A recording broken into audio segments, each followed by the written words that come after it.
All right, that's our cue that we're going to get started tonight. It's so great to see everybody. Just wish we could talk to you and give you a hug. Welcome to our data night, and we're excited because we're looking back at 30 years and got some really cool information to share with you. We're going to tag team this amongst the staff, so you'll get to hear from each of us.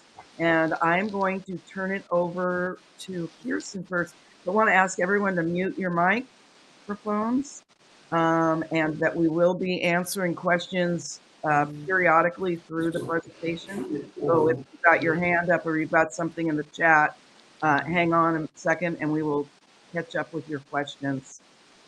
Let's see. The restrooms are located right down the hall, and we'll see you guys in a little bit. No, okay. Great to see you all. I think it's time to get started. I'm going to hand it off to Kirsten. Okay, good morning. Good evening, everyone. It's great to see you, and welcome to Beachwatch Data Night. So with Beachwatch, we have been collecting data for so long, more than 30 years now. And that's all due to you and what you have done and what your colleagues have done. So thank you for that. Tonight, we're going to be sharing we're going to be sharing our accomplishments from 30 years. So how has the data been used? What types of papers have we collaborated on? Have we written? Throughout the presentation, please feel free to put any comments or questions into the chat, and Kathy is going to be monitoring that and helping get the connect your questions with whoever's presenting at the time. So tonight, all of the office-bound Beachwatch staff will be sharing in the presentation, so you won't just be listening to me all night, thank goodness. You'll be hearing from Jan. Jan will be talking about management uses of data, since Jan's a federal employee. And Kelly and I will be talking about data, since Kelly's leads in our data department. Kathy is going to be doing a kind of an interactive quiz with our most common live and dead. And Drew will be doing a number of things. And then you have myself. So thank you for joining, and we're going to go ahead. Drew, can you cue up the first slide?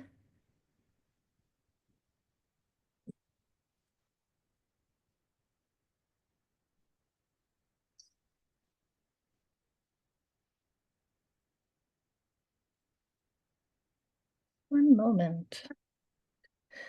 All right, there we go. So Beachwatch Data Night, looking back at 30 years of data. Next slide. So as you all know, since you've collected it, we've collected so much data on live and dead wildlife, age data, human use data, pollution, stream flow data. We can't possibly cover every single aspect, every single fascinating story that we have information on, but we're gonna tonight look at, kind of snapshots of some of the more interesting, important things. So of course, volunteer effort, the enormity of the work that our volunteer community has done is fabulous. And so we'll be talking about that, some of the stats there. The ways that Beachwatch data have been used in the scientific research and management areas, we'll be focusing on that. We'll be reviewing ocean conditions that may be associated with patterns in our data.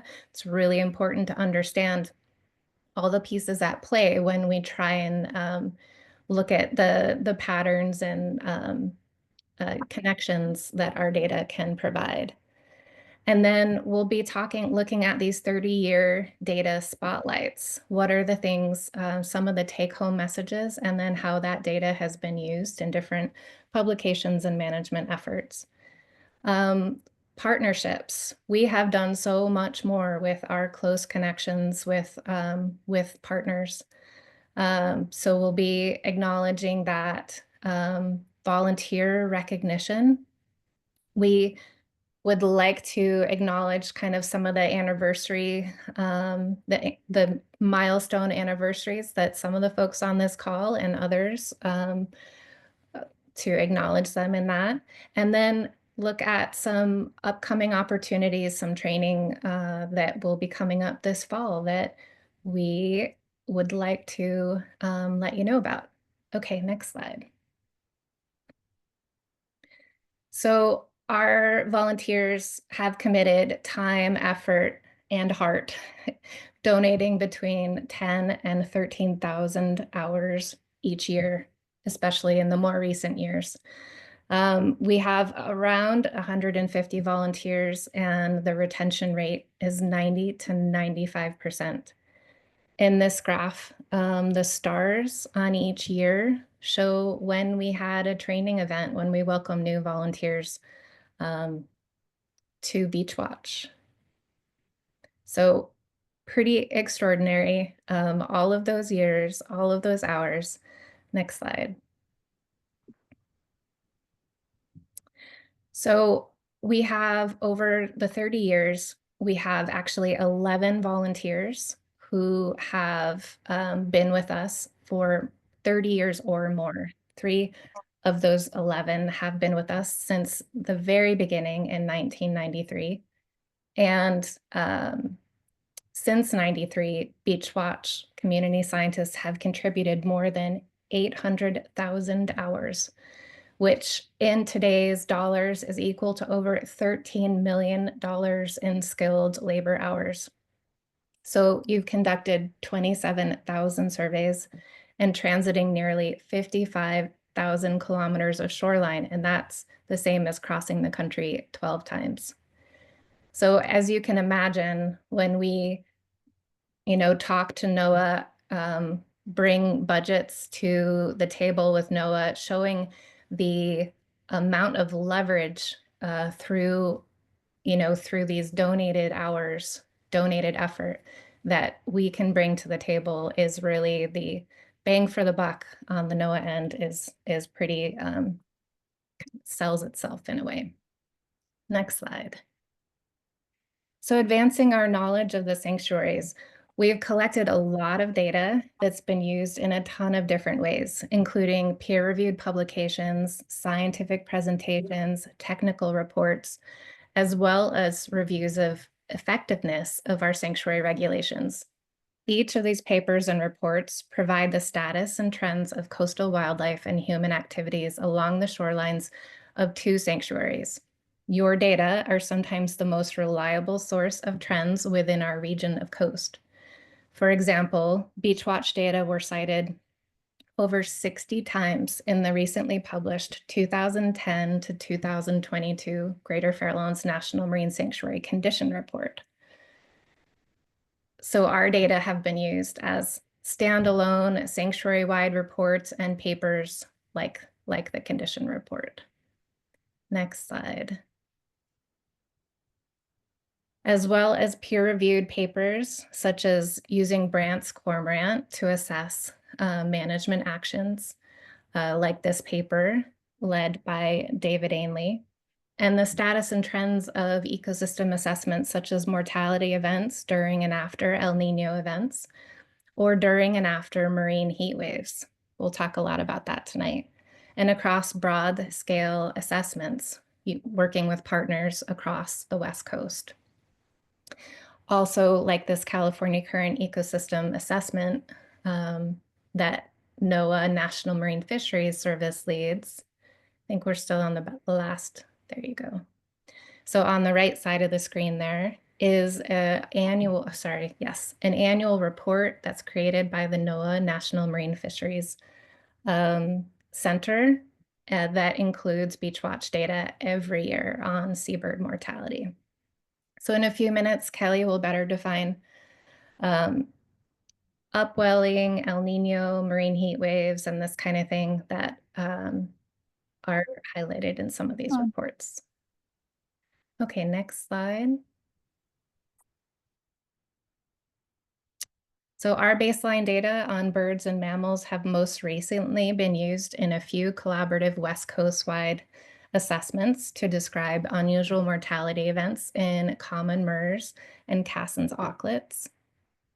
This places our regional sanctuary data into a much broader context when looking at influences of climate change. Next slide.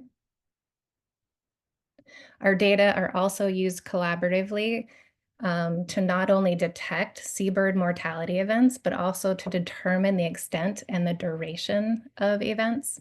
These papers have been covered by media outlets around the world and cited by other scientific papers around the world. For example, the massive mortality of a planktivorous seabird in response to a marine heat wave has been cited 295 times by other scientific publications around the world. All of our publications can be found on the Beachwatch webpage. Yeah, it's really just phenomenal to see the impact that Beachwatch data, the data that you've collected, has had on a worldwide scene. So do we have any questions so far? I know there's a lot of snapshots of papers and things, but all of those are viewable. Feel free to do a deep dive into those after this presentation. Kirsten, it's pretty quiet in the chat here, but Okay. if there's a question that is typed in, I'll let you know. Yeah, no worries. So now I'm going to hand it over to Jan. We've talked a lot about kind of data products that have been going out, and Jan is going to take it away looking at how our data is specifically used by sanctuary management. I'm going to jump in real quick and say, because I didn't hear you say it, that all those articles are on the Beachwatch website. So if you go to beachwatch.org, fairlawns.beachwatch.org, you will be able to pull those up. You said you could pull them up and read them, but you didn't say where. So I'm just pointing that out. Okay. Goodbye from the peanut gallery. All right, thank you. So very impressive, very impressive. I'm going to turn my camera off right now, just to be certain I don't have any connectivity problems. So let's move on. And I'm really going to go over, next slide, please, Drew. Contributions to sanctuary management specifically.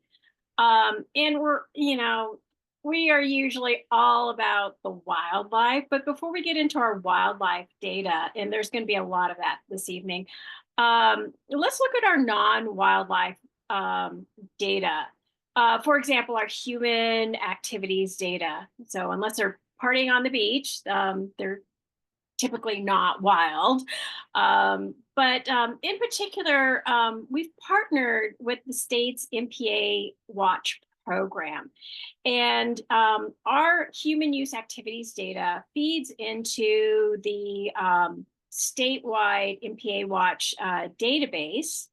And it's used by Cal Fish and Wildlife to really see where activities are happening within state regulated zones, like the state MPAs.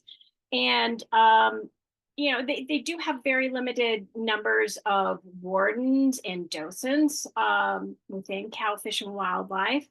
And so they use our contributed human activities data to really kind of target and define where, as well as when, human activities and potential violations to these extra protected areas, and really kind of triage, if you will, basically wardens and docents to go out and really educate people, not just write them a ticket, but really educate them on things that they might be doing or if they can improve their etiquette. And then we can also use our human activity, the management does, as well as management of the Park Service, both state and national parks, to really see if there's any kind of correlations between numbers of people on the beach, dogs on leash, dogs off leash, and the presence of birds on the beaches. And so it's really a multi-mixture of looking at human activities on the beach. Next slide, Drew, please. And our human use data can be used to identify locations where wildlife disturbance might occur. And so using these, using our Beach Watch data, and we have so many different beach segments that are being monitored. Some of those beaches are within marine protected areas, and some of them are in national parks, and some of them are in state parks, but some of them aren't in really closely regulated areas. And so we can use our data to compare what wildlife and those human activities that might be in violation of a state regulation or a federal regulation, and how those activities compare inside those management zones as well as outside of those management zones. And we like to use these opportunities really to improve on wildlife viewing etiquette and also compliance with particular regulations. Next slide. And really, because of you, you collect sanctuary management information and really important information in almost near real time. That information is getting back to us. I mean, you all know about the Beach Watch phone number, and you're calling in anytime you see, for example, a boat grounding, oil pollution, chemical drums on the beaches. And you're really providing some of the pieces to the larger puzzle, like Kirsten was talking about, how our data is really fitting into this larger marine ecosystem between Alaska and Mexico. And Kelly and Kirsten will get more into that. They're actually going to dive more into those environmental conditions, and I'm hoping everybody's laughing at that pun. But I really with your help and really reporting these unusual activities like entanglement or illegal activities like a boat grounding, like a lost buoy, we can really much more quickly respond and reduce the amount of damage that can happen to a particular habitat or reef or beach. Next slide. So you're going out there and you're collecting information on a small portion of the California coast, and you're doing survey after survey after survey.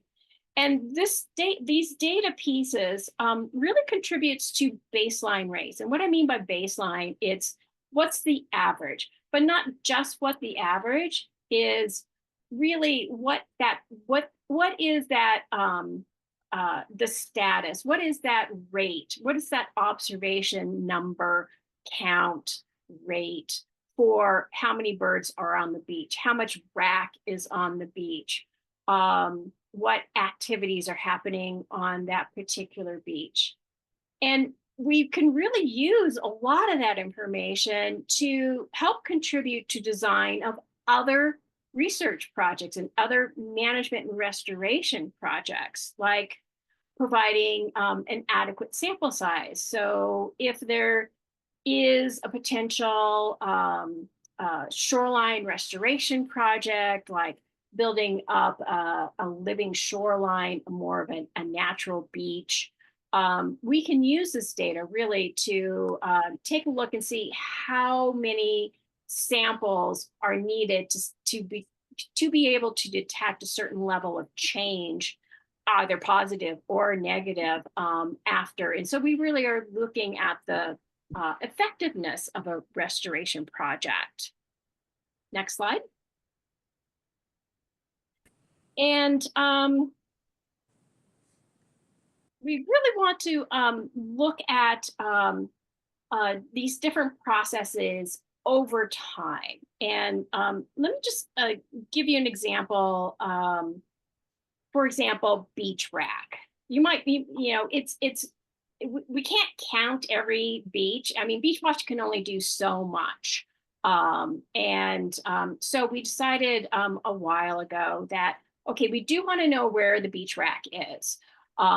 Is there a lot of it, or is it a little smaller amount? And what we can do with that information is really, when there is some type of oil pollution event, for example, we can really look at where we want to place response measures to protect those beaches. Maybe we might need to remove rack from a beach so that it doesn't increase the oil contamination along that beach.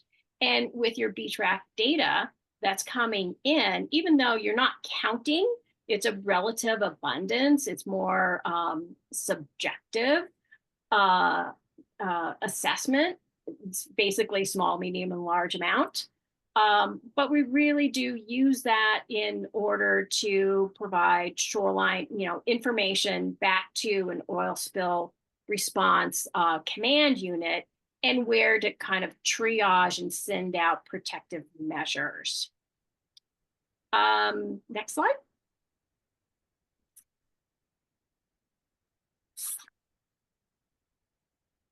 Okay, so I did touch a little bit about oil spills, and in our area, we do have natural seeps, and you can see that there was, back in the 2018, 2019 timeframe, natural seeps do occur on our beaches, particularly during the winter time.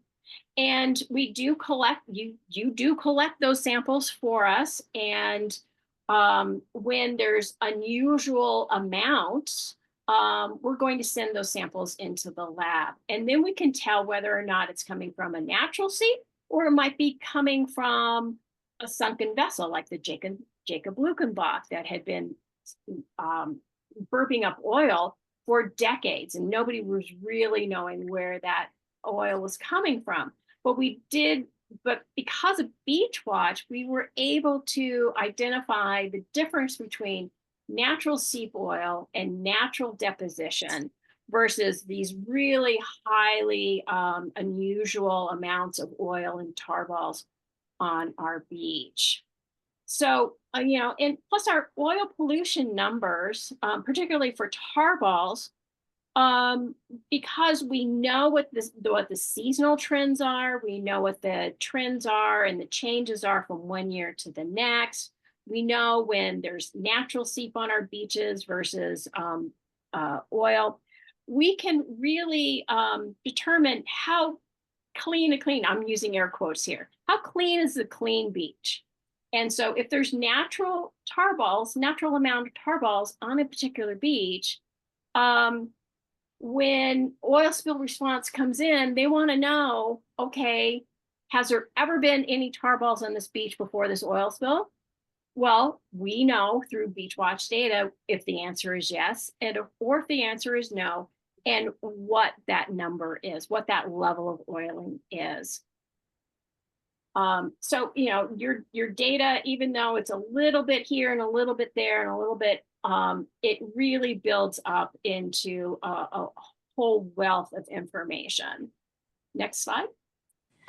Jan, is this a good time to ask a couple of oil spill related questions? Sure. All right. In the chat, Julie asks, is there ever a way to know where our collected oil samples are from? And Ellie asks, where does the Jacob Luckenbach lie? Okay. Oh, phew. I can answer those two questions. Our oil samples, first of all, it's very expensive. And we do work with the state Cal-Fish and Wildlife. We have the state funds an a petroleum chemistry lab. And when we collect those samples, either from oiled bird feathers or tarball samples, we keep them and we archive them and send them to the oil chemistry lab. and it's in like in Rancho Cordova. And they come about once, maybe twice a year and collect all of those oil samples. And that's why it's really important for you to really understand the chain of custody and to really keep that intact. Because you just never know when there actually is an oil pollution event. And so what the state does is they hold all of those samples until there's a really high level of oil deposition. And then we go back. So if we do keep those records, we do get those records back from the Oil Petroleum Chemistry Lab. Sometimes if there's not an oil pollution event though, those samples typically are not going to be analyzed because again, it is very expensive to run these samples. It's upward now of about $1,000 per sample. And so if there's not an active oil pollution event that we know of, it's really not cost effective. So if there does seem to be an oil pollution event that dumps a lot of tar balls over a period of a certain number of days, and if there's oiled wildlife, then those samples are run and we get that information back. And so we can share with you that information. The Luckenbach is it's in Gulf of the Farallones, within the boundaries of Gulf of Farallones National Marine Sanctuary. And it's really close. It's about southeast of Southeast Farallon Island. And it's off of Half Moon Bay. Any other questions, Kathy? Not at the moment, thank you. I have one that I'll bring up towards the end of the presentation, just a general one. Thank you, Jan. Okay, so let's see, Drew, can you go to the table? There we go. So I really wanted to point out really the cost effectiveness of your data and all of this effort and the value of, here, let's mute Renee's phone here. There we go, thank you. And really the value of this data. So we use the wildlife data and the oiling data in order to really look at the trends of the uses and the numbers of birds and mammals on those beaches, as well as the human activities. So if a beach is closed, we're going to put that into impacts, negative impacts from the oil spill. And if you look at that second column from the left, the settlement amount, the Jacob Luckenbach Oil Pollution Fund was over $19 million. And that is the amount of money that was settled upon to basically restore a lot of different injuries, human uses as well as wildlife were restored to a certain level. And that's what we call kind of scaling. If you see that word along the title there, that word scaling really kind of just means, okay, what was the level before the oil spill, right before the oil spill? And how long will it take, and basically how much money is it going to take to get it back to either the habitat or the population number of impacted wildlife? And so that's what we really mean by scaling. So those restoration projects, we need to know how long and how much it's going to cost. And our Beach Watch data is used time and time again to be able to develop the right restoration projects and to have a really good understanding of how long it's going to take for that restoration project to get the habitat or the wildlife back to the point as to where it was right before the spill. I think I have one more slide in my section. Yes. Okay. And, so when we're looking at dead things on the beach, it's not always a bad indication. So we just want to make certain that you step back and take a look at the relationship between mortality events and what's actually happening in the marine ecosystem and on, for example, the Farallon Islands and birds. And there might be some times when a mortality event, for example, there's a large number of dead birds on the beach. This happens with cormorants every now and then. And it's often, no, I shouldn't say often. It's sometimes an indication that the breeding has been very, very successful. And most of the birds that we're finding on the beach are young of the year. And this happens also in pinnipeds. It happens in harbor porpoise. And so, and it's not unusual to have young of the year die pretty quickly and not reach their second year. But so if you have a higher abundance, you have higher productivity, you have a really breeding productivity breeding year, you're going to see more dead things on the beach. And this is why it's really important for us to really understand the age class of these animals that we're finding dead on the beach. There's also times, and unfortunately that's been in more recent times, when we're finding a lot of immature subadults as well as adults on the beach, and they're skinny. And so we really need to be looking at the Beach Watch data as part of this larger piece of the puzzle of the California current, and just really kind of and work with other researchers, not just within the state, but all along the West Coast, and really have a good understanding of what's going on in the environment. Is it a good banner year for productivity, for forage species, for prey species, for chicks and pups, or is it a kind of a bad year and food is scarce, or there might be an oil pollution event? So I'm gonna hold off here and see if there's any other questions, and then I'm gonna turn it over to Kelly, and they're gonna dive into oceanographic process. Jan, there was just a general comment that was about comments. If we could, let's see, I'm just going to scroll up.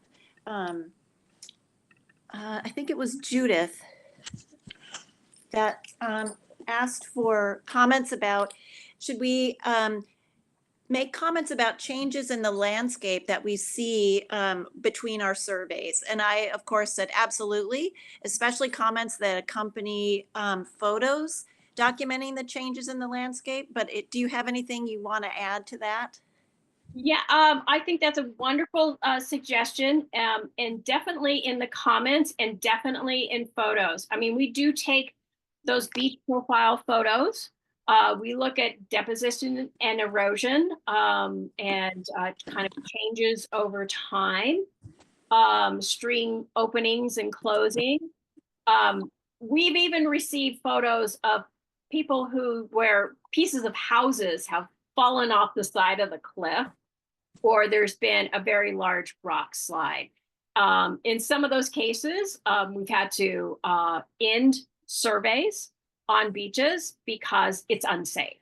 In other circumstances, it will speak with the land managers, and they might not even know that that is happening, that there's been some major land movement on their beaches, that's under their management authority. So yes, absolutely. And if there's something that is really, really quite unusual, give the Beach Watch phone a call. Thank you, Jan. And lastly, Beth has a comment and a question. It seems there are limits to how to use this data. For example, an urban beach like Ocean Beach has snowy plovers, but there isn't an enforcement of leash laws. How do projects get prioritized with the data? Well, the sanctuary boundary is mean high tide and above. The parks, typically state parks as well as national parks, particularly Ocean Beach. The sanctuary boundary is like about 6 miles offshore, actually, in that area. So that is not under our responsibility, but we do share the information with the parks annually, as well as if there is issues. So if you're finding dogs on leash in areas where they shouldn't be, you can call the park dispatch for those park management. Okay, thank you. That's it from the chat room. Thanks so much, Jan. Go for it. I think Kelly is next. I'm up next. Hi, everybody. Thanks for being here tonight. Usually winding down for bed, so it's great that we can all be together now, and we're going to talk about oceanographic conditions off our coast, which will help us in kind of building and understanding the data stories that we're going to talk about next. Because we can collect, all these data on birds and marine mammals on our coast and see different trends in those data. But to start to understand, why there are more birds in this region this year versus past years, or less birds or more of a certain dead species, we also have to understand the environmental conditions that those trends are happening in.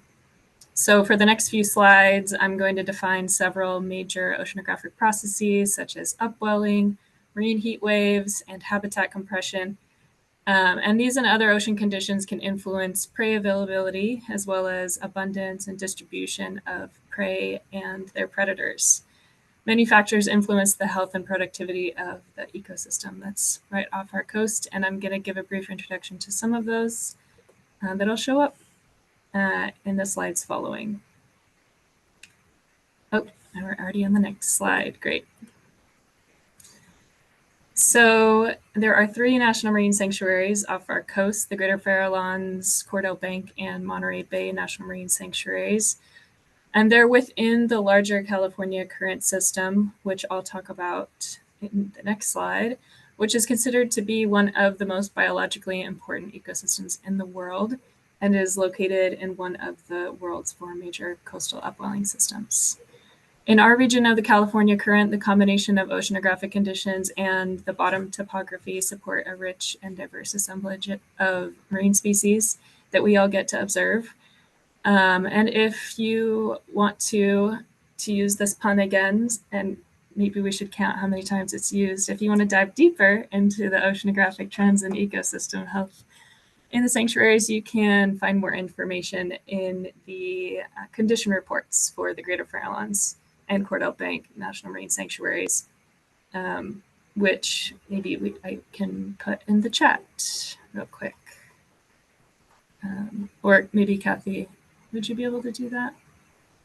While Kathy's checking, I just want you to know I was laughing. Thank you. I appreciate that, Jen. Okay. So we'll put those in the chat. So touch briefly on the California Current, which is a broad offshore current that flows along the west coast from northern Vancouver Island in Canada south to central Baja California, Mexico. The California Current is primarily driven by a combination of things, such as the rotation of the Earth, winds, and water temperature.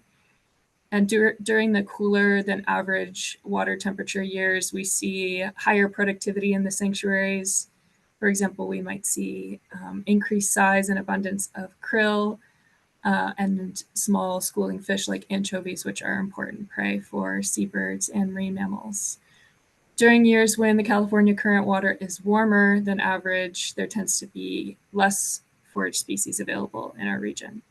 So when prey availability shifts, sometimes we can also see shifts in predator distribution.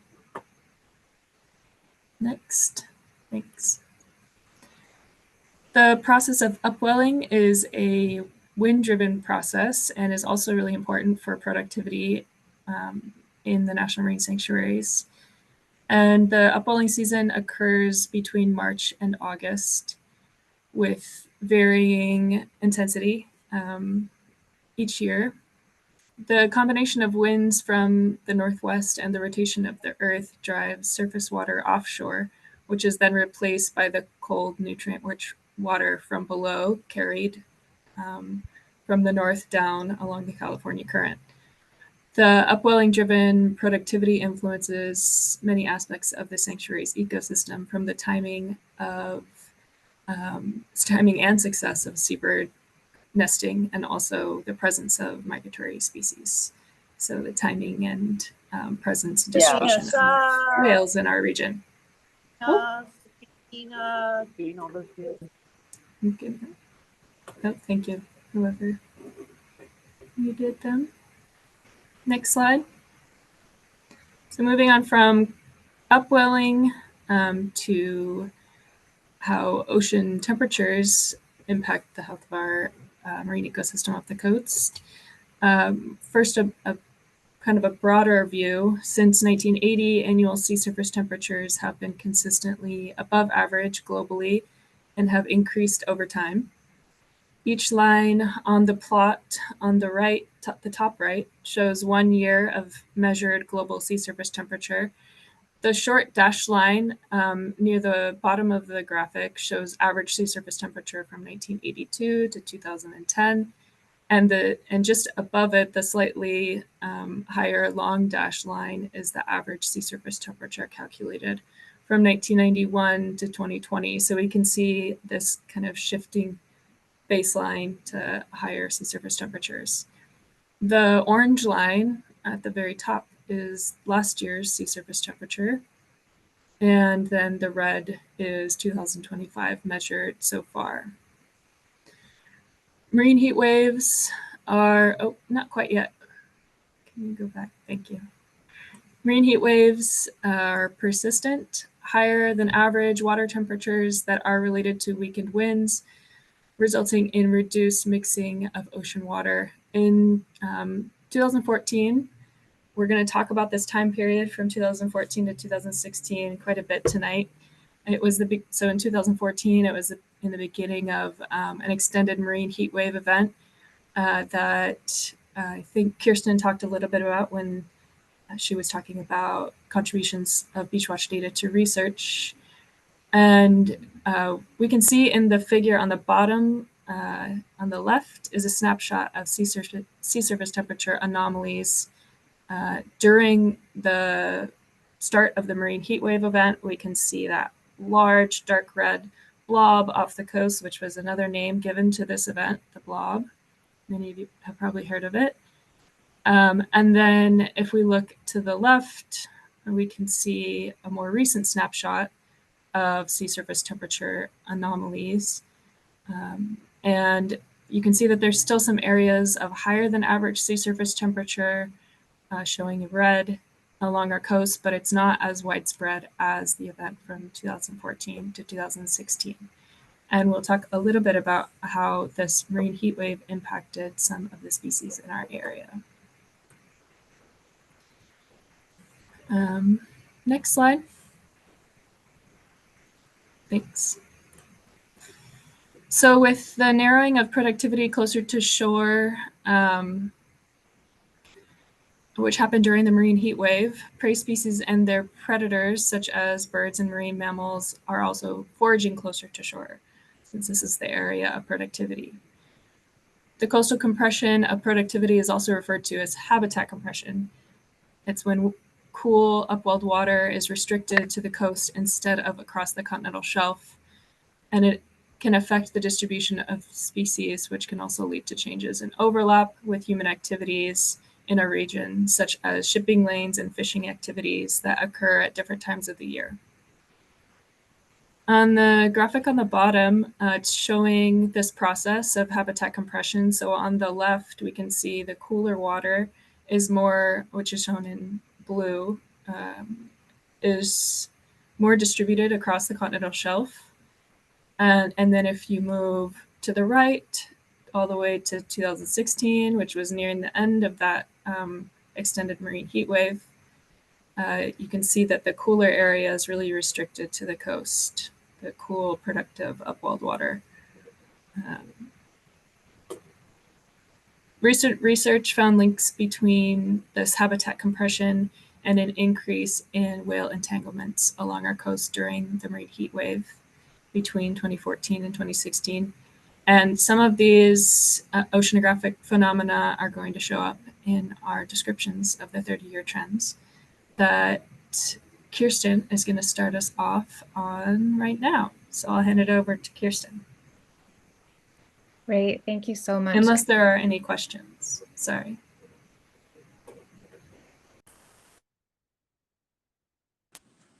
Kelly, I don't have anything in the chat on my end, but I also got kicked off, and when I jumped back on, my chat thread was gone. So please, if anyone has a question for Kelly, please type them a quick or retype your message in the chat. I'm sorry about that. Yeah, I think we're all set on chat comments. So, but if you do have any, add them in and we will address them as we go.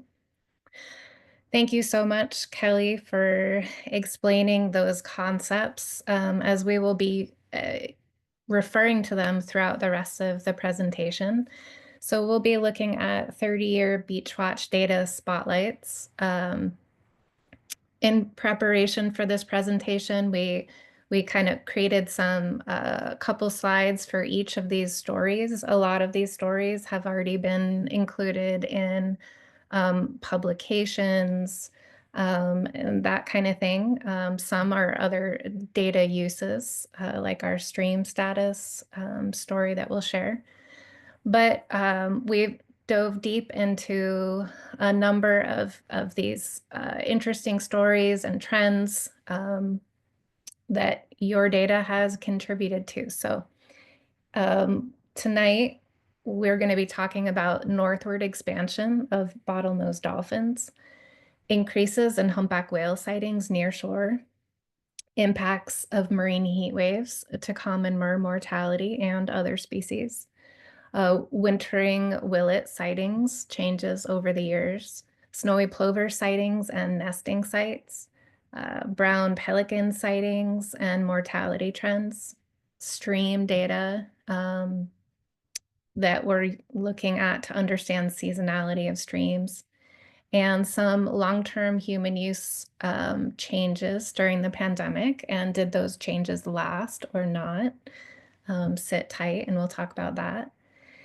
And then we'll kind of close things out with a little interactive most common species quizzes that you all will be the experts at, since you're the ones out there on the beach.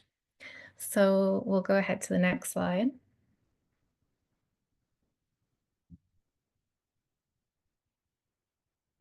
So Kelly gave us a great visual on the California Current, and the California Current running down along the coast. Bottlenose dolphins previously, so around the time that Beachwatch started, bottlenose dolphins were never seen within our region.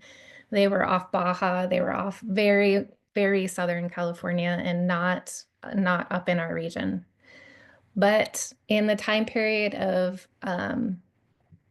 94 to 2004, we saw the first sightings of bottlenose dolphins along this coast. And so 1997, those little dots down Half Moon Bay, Drew will know where that is. Um, those were the first sightings of bottlenose dolphins. 4 individuals were seen in Half Moon Bay. And this was during a warm water event, so a marine heat wave, like Kelly was discussing. So this was a pretty exciting observation. And after the warm water event passed, the bottlenose dolphins sunk back further south into their original region. Next slide. Then in 2005 to 2010, bottlenose dolphin expanded their range up to San Francisco again, this time with another warm water event. And this time they stayed after the warm water event passed. So you see many more sightings along our southern region, San Mateo and San Francisco. So this time they stayed after the warm water passed and just became resident for the first time in our region. And next slide.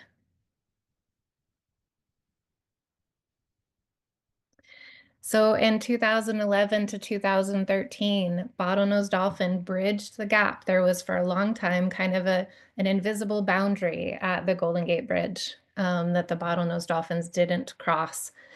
But they did cross and started to take up kind of residence at Rodeo Beach, or Rodeo Beach, as Jan likes to call it. And then, next slide. In 2014, Kelly mentioned that we had a very prolonged marine heat wave that was a combination of an unusual warm water blob and then an El Nino. And in that time, we had the longest marine heat wave that we have ever had in our 30 years of Beach Watch.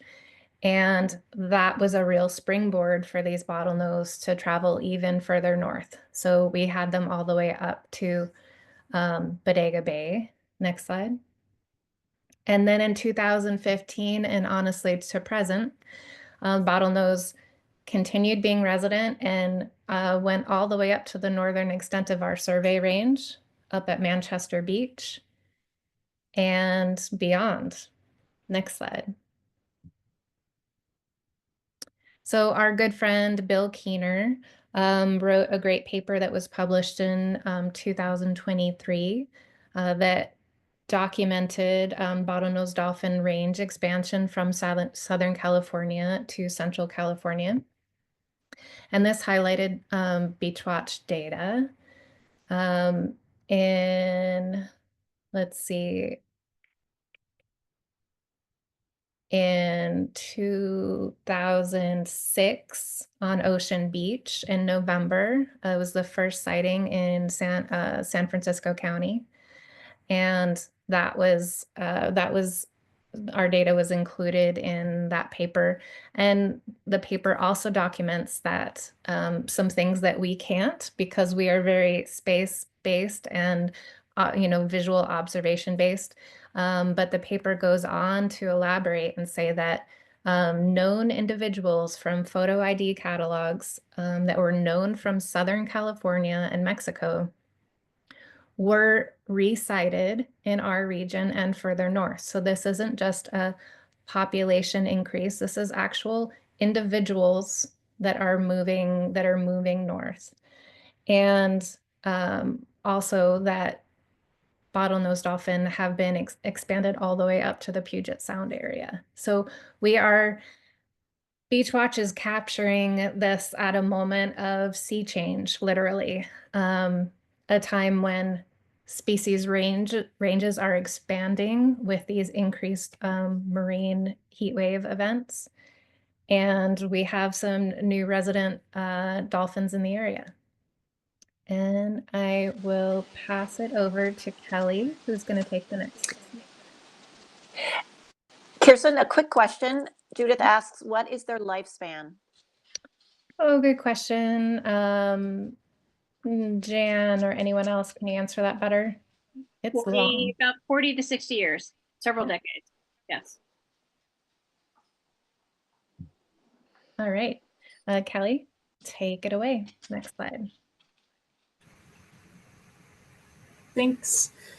So we're going to look at another marine mammal, the humpback whale. This figure, let's take a second to look at it. We have year on the x-axis and months on the y-axis. And it shows the monthly sighting rate of humpback whales from 1994 to 2024, with darker colors indicating lower sighting rates. So less humpback whales were seen by Beachwatch surveyors close to shore, and lighter colors are indicating higher sighting rates, or more surveyors are seeing them from shore. So during the 2014 to 2016 marine heat wave, which is circled in this aqua box, the first one,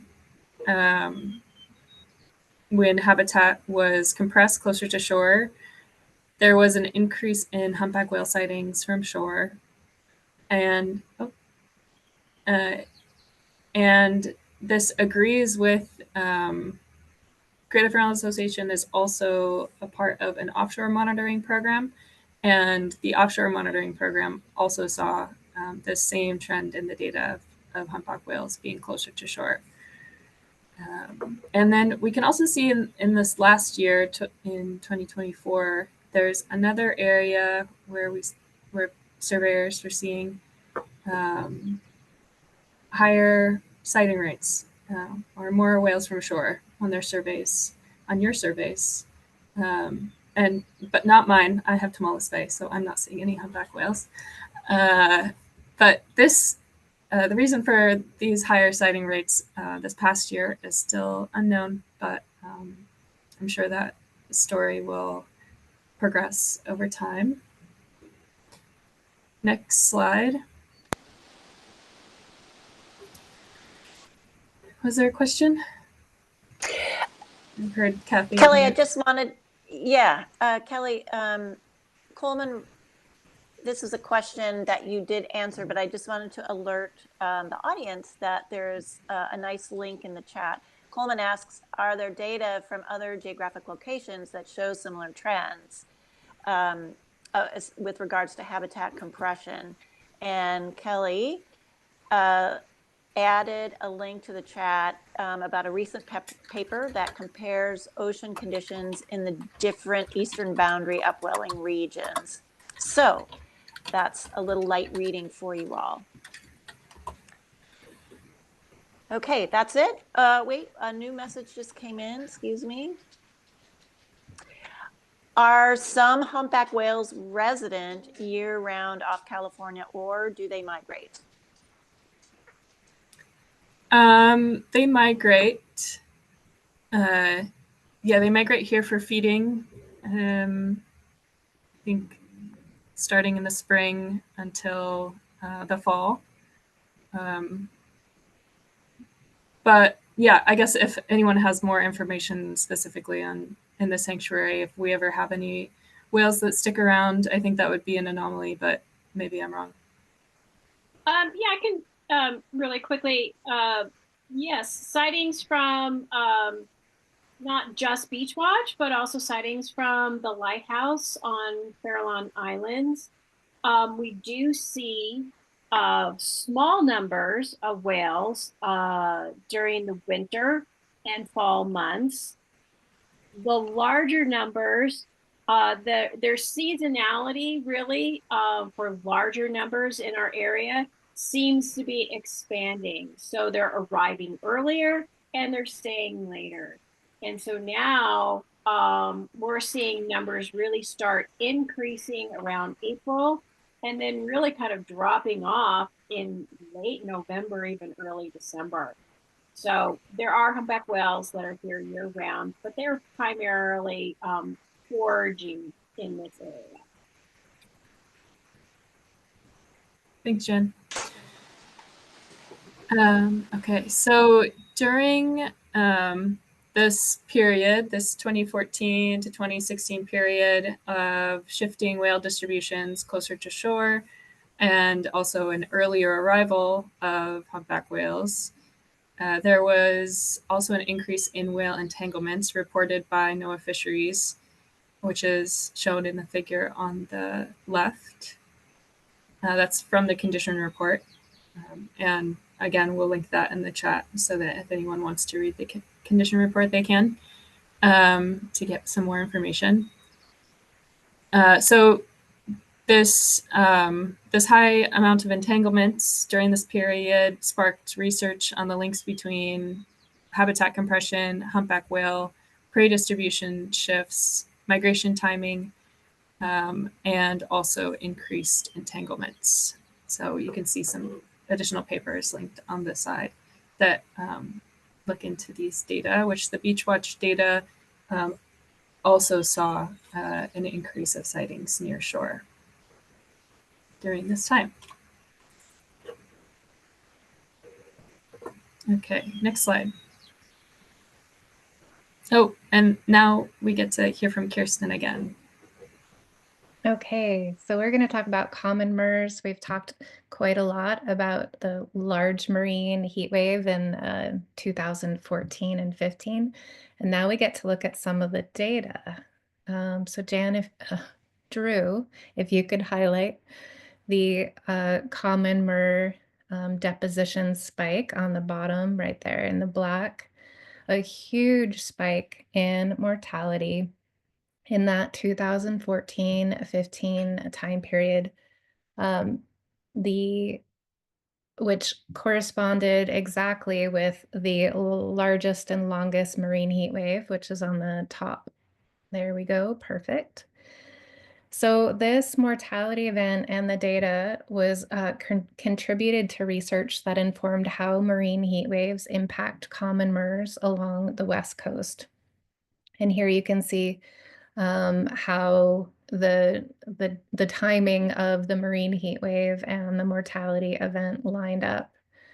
So the Ocean Nino Index is right there at the top, the red and blue kind of wave. This index monitors anomalies in the sea surface temperature, and we see that the marine heat wave combined with high sea surface temperatures anomalies made this one of the most intense marine heat waves in 30 years. And this was also the largest deposition of common MERS, actually, of any seabird species that we've had in our 30 years. So this is something that we can kind of capture the overlap, the cause and effect of a marine heat wave and mortality event, and then acknowledge that marine heat waves are increasing in severity because they're combining two different types of marine heat waves happening next to each other, and that those will, in this example, show that we have a larger impact to a resident seabird species. And that's really important for the sanctuary to understand and for us to look at in future events. So next slide, we're going to pass it over to Kelly for Willits. Thanks. Okay, now we're going to get into some species that we have a little bit less information about what is going on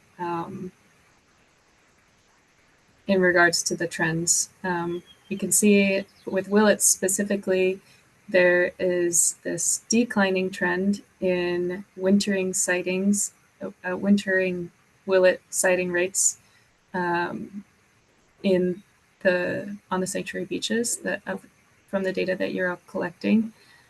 And after we saw this steep decline in the data, we started discussions with our partners to see if they were also seeing similar decreases in their research. And on the next slide, we found out that our partners at Audubon Canyon Ranch and Point Blue Conservation Science have been looking into this decline in wintering Willet sightings and have been seeing similar trends in declining wintering Willets in our region. It's still unclear, as I mentioned, what is causing the decline, but habitat loss in both the breeding and wintering habitat has been suggested. And they suggested that we look at this this option that eBird has, where you can look at trends of sightings from the app, which I'm sure many of you are familiar with, the birding app eBird that anyone can contribute data to.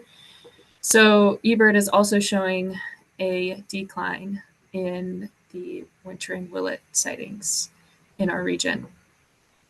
Willets were listed on the 2014 State of the Birds report as a bird at risk of becoming threatened or endangered without conservation action. So we plan to continue keeping an eye on this trend and figuring out how Beachwatch data might be able to contribute to understanding this decline of wintering willets on sanctuary beaches. Back to you, Kirsten, for snowy plovers. Awesome.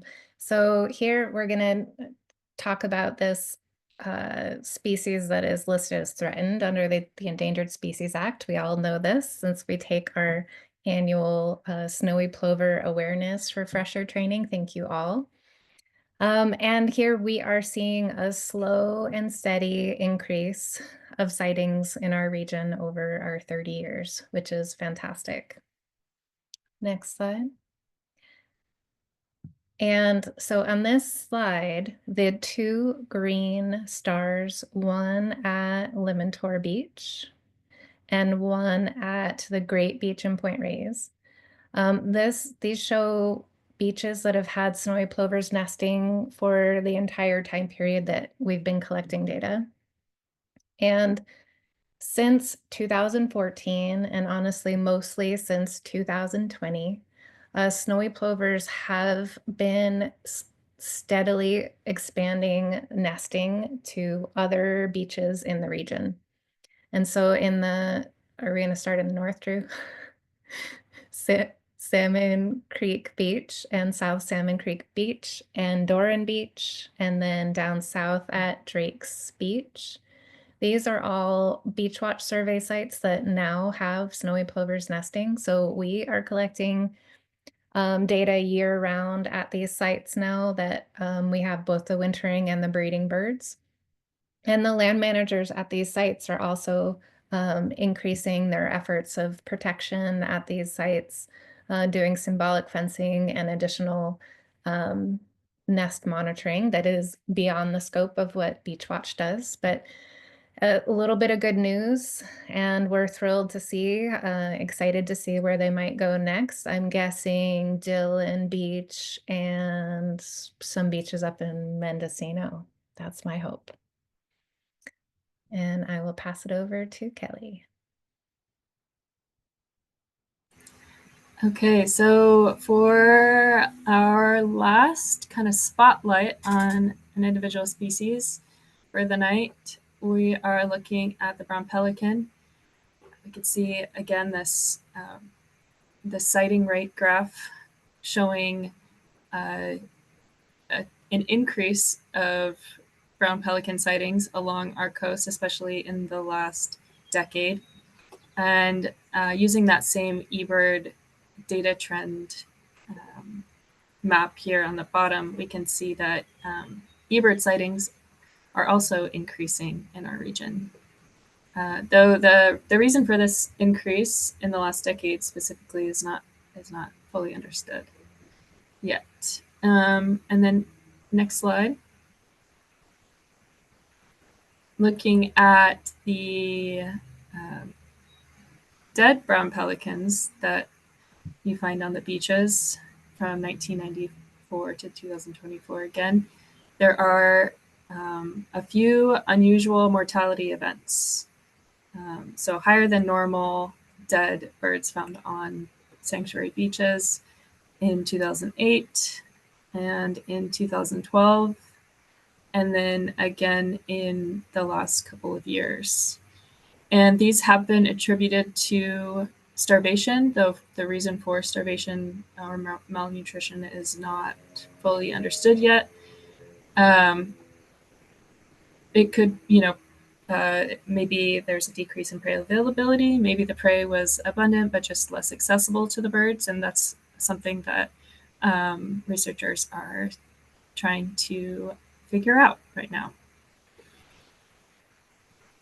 And then we're moving on to Kirsten to look at streams now. Awesome, thank you. One cool thing about the brown pelican, or kind of a complicating piece, is some researchers are saying that the prey may be there, but a little bit too deep in certain years. So pelicans not being able to dive deep enough to get to them. So we're working with colleagues across the West Coast and some next steps of looking into what the cause and effect were for those events. So stay tuned. And our next story is looking at stream seasonality. And believe it or not, stream seasonality for some of our salmonid streams have been some of our kind of most under the radar, but some really cool uses of our data. So Muir Beach, Redwood Creek at Muir Beach, is one of the beaches that has gotten a lot of attention looking at our stream flow data. Example, we are looking at the flow of the creek on each of these months and what the likelihood is of the creek being open. So in this graph, we're looking at Redwood Creek being open almost the whole year, with a chance late summer before the rains start of it closing. And so that's really important data at a site like this, which is a salmonid stream and a major restoration effort for salmonids in a national park. And so here are examples of seasonality photographs collected by Beachwatch that show the stream, the creek still being open at very different types of year. Many streams in our Beachwatch data set are a little bit different than this, and they're closed most of the year, but open kind of midwinter through late spring, and then the ocean pushes sediment to close the creek. So this is a cool beach. Next slide.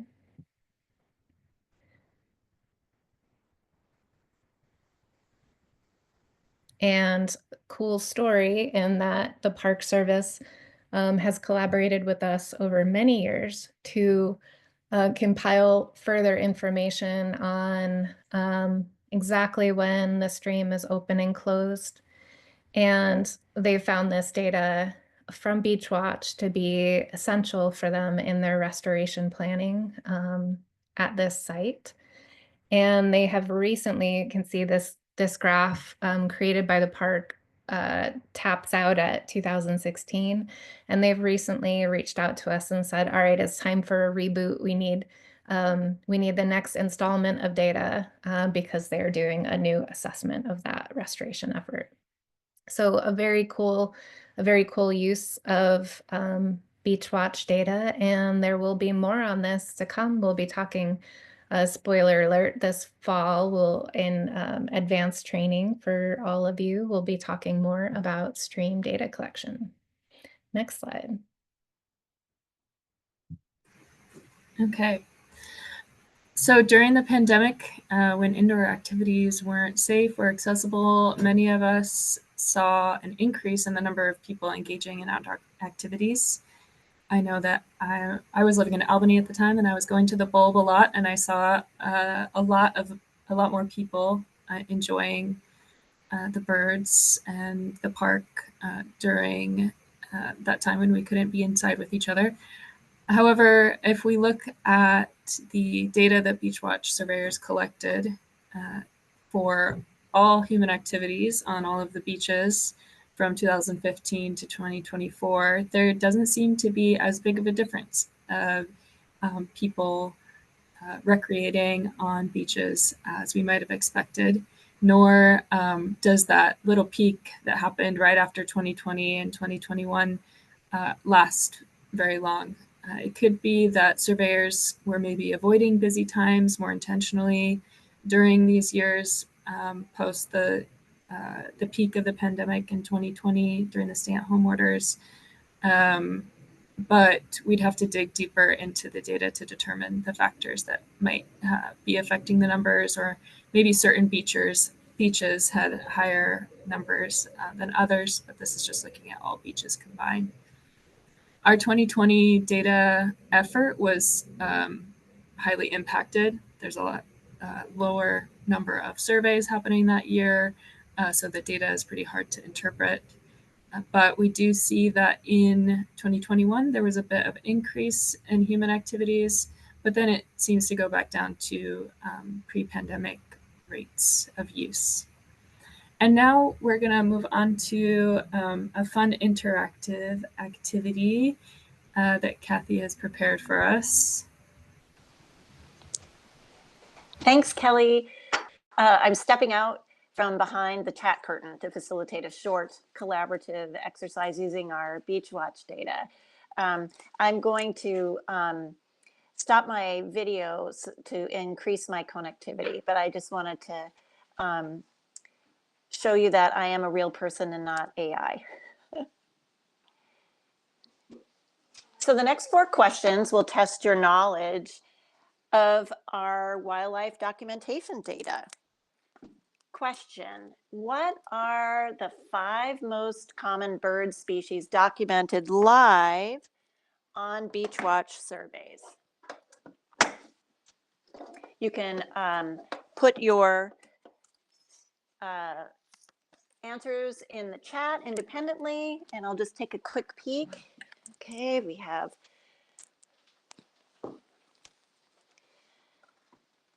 wow. Okay. Wegu, Western gull, Brandt's cormorant, brown pelican, sanderling, common murre. Remember, this is the live on great, great answers. Are we ready? Okay, cement your ideas in your head for the top 5.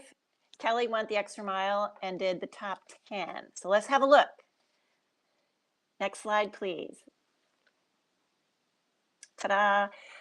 Sanderling tops our list, followed by Western gull, brown pelican, Heermann's gull at number 4, and surf scoter at number 5, followed by California gull, marbled godwit, Brandt's cormorant, Dunlin, and leaf sandpiper.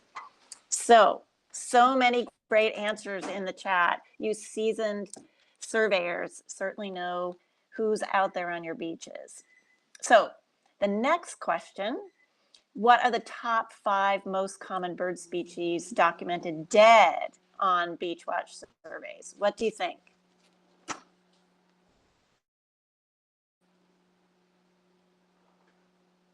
We have Komu and Nofu, meaning common murre and northern fulmar, Brandt's cormorant, Western gull, cormorants in general, common murres, lots of common murres, brown pelicans. Great. All right, cement your top 5 in your mind and let's have a look. Next slide. Ta-da! Common murre tops our list, followed by northern fulmar, Western gull, Brandt's cormorant, and Western Clark's grebe as number 5. And interestingly, it comes in again at number 7, a Western grebe. And look at number 6, our Cassin's auklet. Clearly a different cast of characters in this dead bird list. So I think it's interesting to see the shift or the swap of placings on the list. It's interesting to note that there are 4 shorebirds in the live list or in the live table, but none in the dead list. And 2 alcids show up on the dead list and there's none in the live. And the northern fulmar and Cassin's auklet placings could be driven by the mass mortality events that have happened during these data years. Right, Beth remembers probably, I've been looking at her chat, there was a huge die-off of Cassin's, I believe that was 2014. And some of you went out on your beach for your very first time and saw these little puffballs all washing ashore. Please comment on geographic trends of dead birds, north to south beaches in Beach Watch territory. I don't have the information on that, Coleman, but stay tuned. We might be able to address that after with another staffer. Let's go on to the next slide. We're going to shift gears. What are the top 5 most common marine mammals documented live on Beach Watch surveys? Ideas? We have California sea lion, harbor seal, elephant seals, sea lions, lots of sea lions, harbor seals, elephant seals. Well, they're all in the running. Northern fur seal. All right, let's hear it. Far and away, our top listing is harbor seal, followed by northern elephant seal, California sea lions, and Steller sea lions.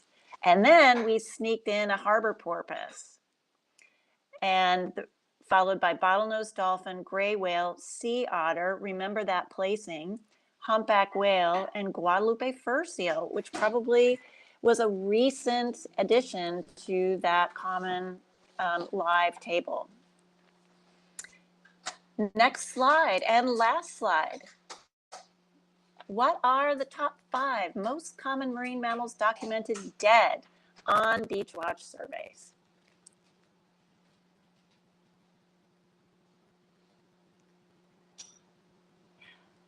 Northern fur seal has come in. Northern elephant seal. It may depend on where you're surveying. California sea lions. Oh, someone's included harbor porpoise. Great. All right, cement your decisions. Survey says. Topping the list is California sea lion. Way behind in second place, harbor seals, northern elephant seal. Sea otter marches up into placing 4 in the dead marine mammal listing. Harbor porpoises, Guadalupe fur seals, Steller sea lions, northern fur seals, and then a couple whales occupying slots 9 and 10, gray whales and humpback whales. So any surprises there? I think it illustrates the importance of documenting both live and dead. The sea otter surprises. Yep. All right. Just a fun little break in the action. I'm going to hand the baton over to Drew, who is going to talk about what's next for Beach Watch and what's happening behind the scenes. Thanks, Drew. Hi, everybody. Hang on now. I gotta get myself adjusted. So behind the scenes, some exciting work is going on that may not be known by you. So we just wanted to point out that this summer we have been, we are lucky to have our own Noah Hollings Scholar work with us for the summer. And his name is Liam McKenna. And he is from the University of South Carolina, Columbia. And he's an undergraduate, but he will be working with the Beach Watch staff to create a GIS story map of all Beach Watch beaches. And if you are not familiar, a story map is a multi-layered map of an area or region, and you can click on different aspects of the map and it will unveil interesting information. So we will have a map of Beach Watch beaches, and it will include live and dead data, and it will have photos and just general information about that spot. So that's going to be a pretty exciting project for Liam, and we're looking forward to working with him. And the other thing you may have heard coming up, but it's almost getting ready to launch, is our Beach Watch photo app. And you know, an app is something you put on your tablet or on your smartphone, and you go to the app. So this Beach Watch photo app, we've been developing it for a couple of years. We're testing it now, and we're hoping by fall at advanced training, we will be launching this for all of you to use. It's not a mandatory thing. So those of you who want to stick with your cameras, that's fine. But this is just a great new tool, which will make being in the field and recording your live and dead and beach profiles and all the data you need and keeping it all in order for you. It's going to be a great tool, and we're really excited about giving you guys the opportunity to use this. We will be purchasing some tablets and smartphones to distribute to different teams. And again, this is not required, but we're very excited about having the Beach Watch phone app. We are renovating at Crissy Field at our main campus. You can see in this little photograph that there is our main building and then that little garage outbuilding. That is becoming the Crissy Field Learning Center, our Ocean Awareness Center. And it will be host classroom visits, probably Beach Watch trainings and other presentations. It's all under construction and it should be opening. It's on schedule for October 2025. So that's a pretty exciting thing. And then the Kashaya Band of Pomo Indians collaboration approached us, or we are working with them in a collaborative sense to train them on doing beach surveys in the Sonoma County area. So they have their own survey site on the Kashaya Coastal Preserve in Sonoma, and we've trained them, and they are training their community members to be Beach Watch data collectors. And let's see. Oh, as we mentioned earlier, the GGNRA is extending our research, or the data collecting for their research at Crissy Field and Horseshoe Cove. So that is continuing, and we're excited about that. So, okay. So that's behind the scenes. This is the upcoming opportunities for you guys. This fall, we're planning on having bird walks, a Beach Watch advanced training, which will be a partial Zoom and a partial come to the classroom hands-on experience. The dates are not finalized yet, but they're coming soon. This is what we like to call the mandatory advanced training. So we hope you'll be able to be able to attend at least the live one and the recording of one. We're working with Coast Guard and OSPR to bring HAZWOPER 24 to Crissy Field, a 3-day response that you need to have, a certificate that you need to have in case of an emergency response, like an oil event or an oil spill. Hoping, fingers crossed, we haven't had it in a while, and they're working on dates for us. And we hope to continue these virtual happy hours. We have some ideas for the fall, and the dates will be coming out soon once we confirm them. And that is what we're doing this fall. So looking back at last year, we had our 2024 volunteer training of Beach Watch, and want to congratulate these 25 new volunteers. We had about 60 applications, and it was really hard to pick making the cut into the class because we had so many wonderful people apply. But anyway, welcome class of 24. We look forward to the live events where we'll get you guys meeting up with all the other volunteers that we enjoy.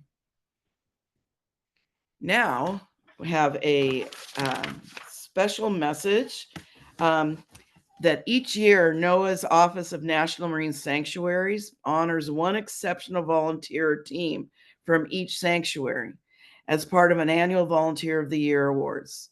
These honorees have made outstanding contributions to the protection and conservation of our nation's underwater treasures. And this year, we're really excited to announce that Julie Bitnoff, Beach Watch class of 2012, was selected as the Greater Fairlands National Marine Sanctuary 2024 Volunteer of the Year. I feel like we should have a sash and a tiara and some flowers we're giving her right now. But whoops, sorry, I went too fast. Julie is phenomenal in that she has surveyed 3 assigned beaches regularly.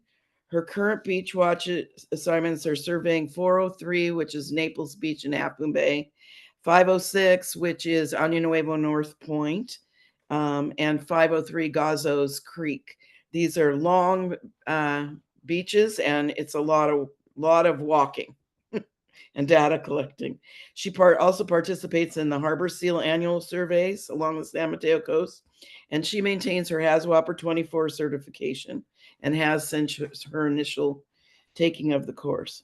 And just briefly, Julie's a retired high school teacher. She created data-driven curriculum for her students using sightings and data from Beachwatch surveys to share real-world science examples and educate students about the sanctuary.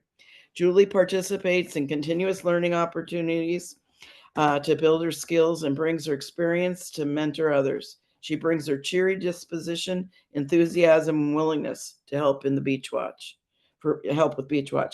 Hey, congratulations, Julie. I think you're on tonight. So a well-deserved award for your outstanding volunteerism with Beachwatch and the sanctuary. And we do have an actual award for you. And when we see you next, you will receive it.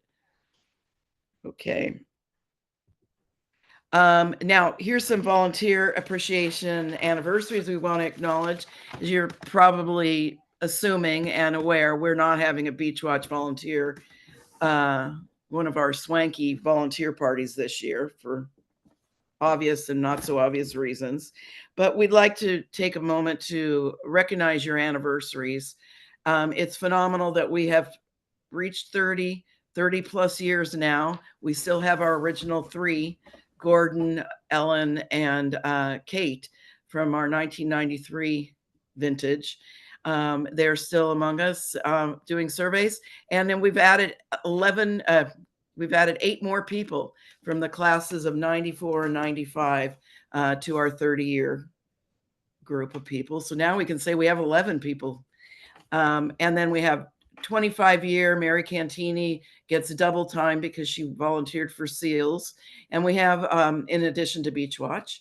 And then we have our 20-year group of people and our 15-year and our 10-year and our 5-year. Woohoo, you guys made it 5 years. Can't believe it's been that long already. So just want to give a big shout out. Thank you for all that you do and continue to do for Beachwatch. Okay, I will take it from here. So we look forward to celebrating with all of you. Julie, you are the best. And everyone else with your anniversaries and everyone else who's in between those milestone anniversary years, we really look forward to celebrating with you. And we plan to use the new Learning Center at the Crissy Field site as a party venue. So we will get back to you on dates for that. But just an enormous thank you to all the staff who have been with Beachwatch for over our 30 years. Our partners, we have done so much more partnering with Cal Academy of Sciences, with Point Blue, with all the different organizations that are listed here. And our funders, as you know, we are in tougher times than we have been in the past. And funders through individuals to foundations that have been funding us for years and years and years. We could not do this without, the sanctuary couldn't do this without the association. This is truly a teamwork makes the dream work moment. The sanctuary and the association do this together. We do this with the support of all these different funders and with these individuals. So just enormous thank you. And next slide. And to you, our incredible Beachwatch volunteers. Your time, energy, and heart that have just made this happen. Through every tide and turn, you've stood by us, helping protect our coasts by data collecting and supporting this work with unwavering commitment. You are truly inspiring to us. So thank you so much. And, we are always here. So reach out if there's anything that we can do to support you the way that you have this project. And with that, I want to open the mic to either Monica or Danny. Danny, you want me to go first? Go for it, Monica.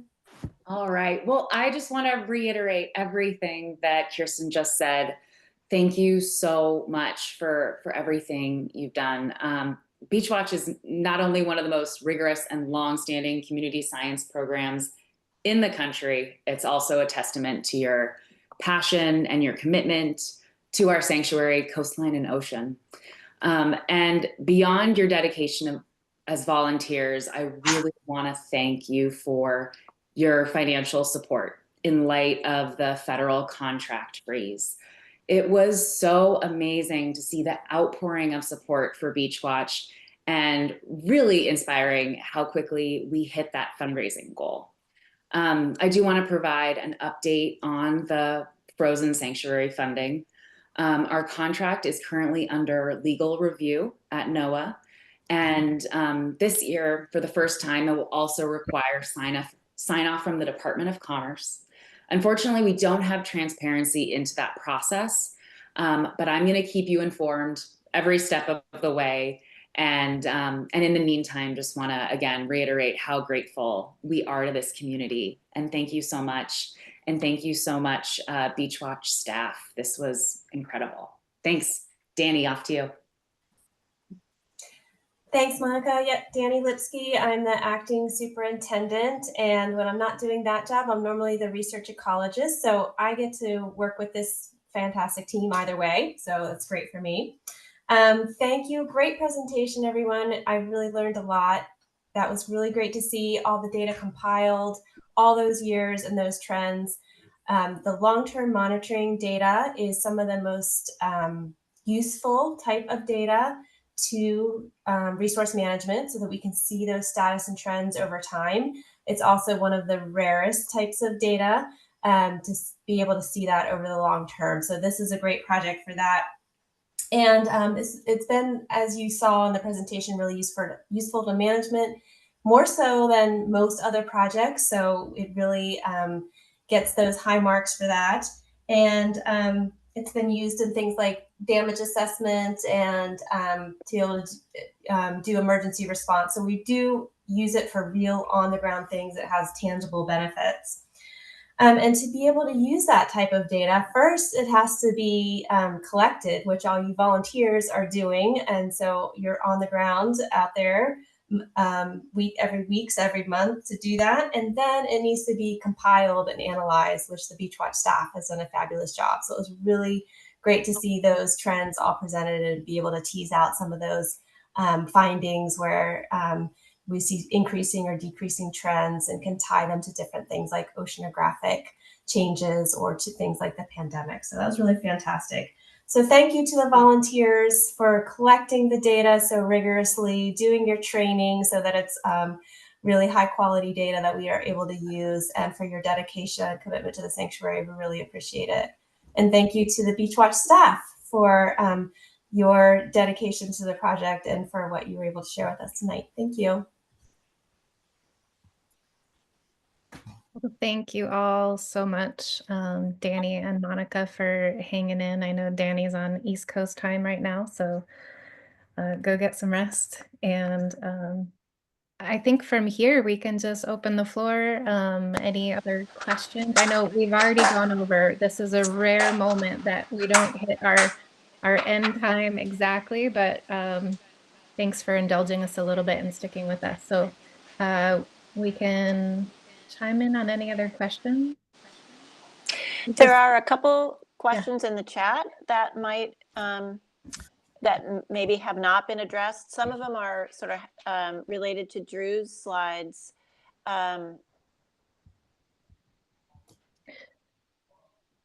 Yeah, One let's see. person is looking for dates for the HAZWOPER training as soon as possible, please. You probably don't have them right now.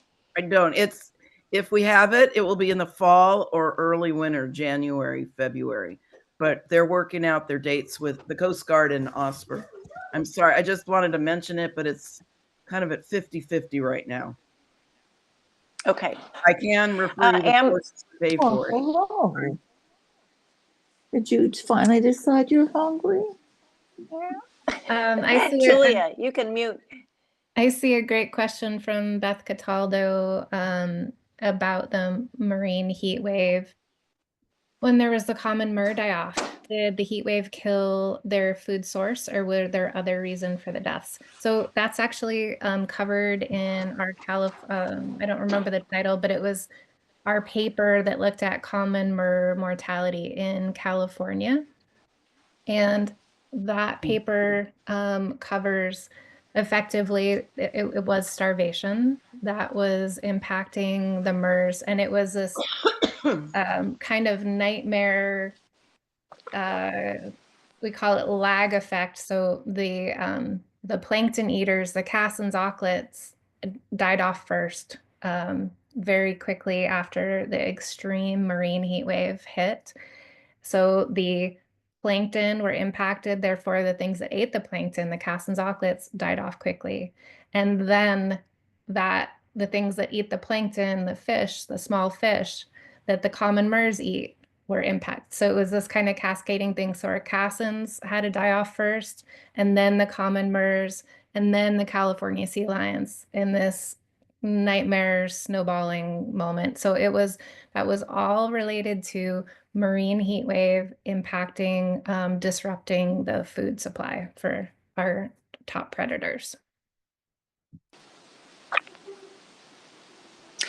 Amber wrote, are there ideas of what the GIS story map will be used for? Jan, do you want to take that, or do you want me to? Sure, I can take that. It's really a showcase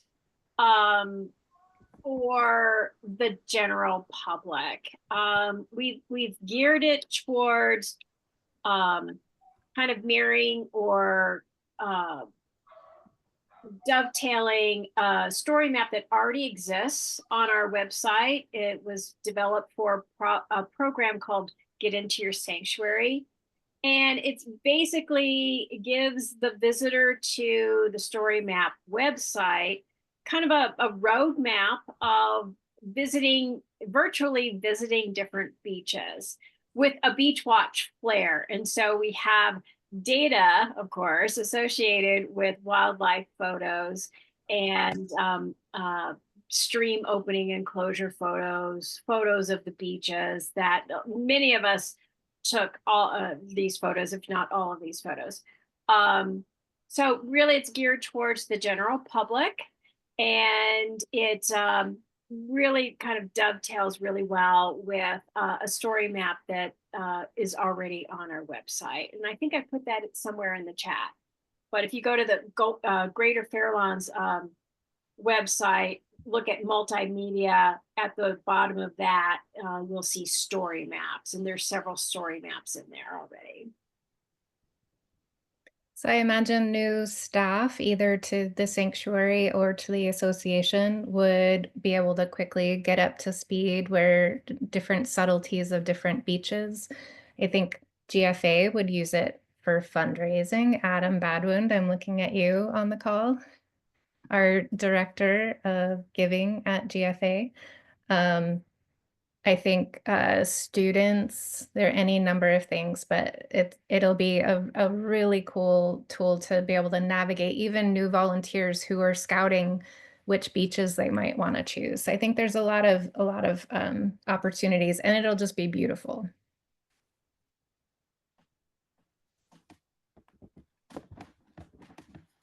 Okay. Circling back, I think I see two more questions. Do we wrap it up, Drew, or do we have time for two more? No, do the two. I hate to disappoint anyone, but we should wrap it up. We're really over time, and I appreciate everyone being here, but we don't want to take the rest of the evening. Yeah, and feel free to sign off if you need to have your supper. Please comment on geographic trends of dead birds, north to south beaches and beach watch territory. This came up during the little question and answer exercise. And I think, Kirsten, you might be the best person to address that, but or Jan? Yeah. I'm happy to take a crack at it. You know, Coleman, it's a good question. And instead of so much north to south, I think the bigger factor is the angle of the beach to the prevailing winds. And so we have a number of beaches in the north that have just the perfect characteristics. So Manchester Beach in the north, there's a headland and this kind of catcher's mitt beach just above it. So that's a great beach. Salmon Creek Beach as well. The Great Beach in Point Reyes was kind of the number one for, in my mind, for that kind of effect. I think I said Salmon Creek Beach. So that we have more of those beaches in the north, but I think that I'm trying to Ocean Beach in San Francisco is another good one. So more exact direction to the prevailing winds would be. But if you have more specifics on that question, feel free to reach out to me directly later. And last question I see on the list was about algae. I think it was someone, I can't find it now, but they were, yes, Serene Tomasini, and curious about any other beaches that where algae is present or a problem.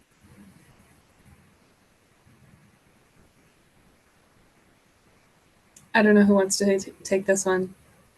But Elizabeth and I have surveyed together, so we've talked about this a little bit and have discussed how maybe surrounding ranching activities or agricultural activities might contribute to increase algae in the streams at certain times of the year. But my assumption is that some amount of algae in the streams where they meet the bay is normal seasonally.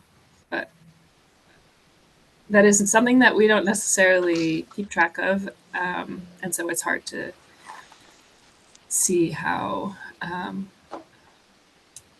other surrounding streams or streams in other areas that aren't as impacted by agriculture or ranching Kelly, we do have some information in the Greater Fair Lawns condition report on, and you look at the estuary. It was divided up into estuaries, basically bays, esteros, lagoon habitat. And so if you look in those sections, there'll be some water quality questions that have answers about harmful algal blooms as well as pollutants that might contribute to increases in algal blooms. Cool. Yeah, I'll put I don't think we did put the links to the condition reports in the chat, but I'll put those there. And Elizabeth, if you want to search through them, they're right here. And then we can talk about it next survey. Okay, thank you. Well, great to see everyone. I think we'll probably leave it there. A nice note from Adam Badwound in the chat. Thank you, Beach Watch community. Your time, talents, treasure, and teamwork is how all this happens. We appreciate you. Adam, we appreciate you too. If you want to take your mic off and just say hello. Adam is our new dear friend.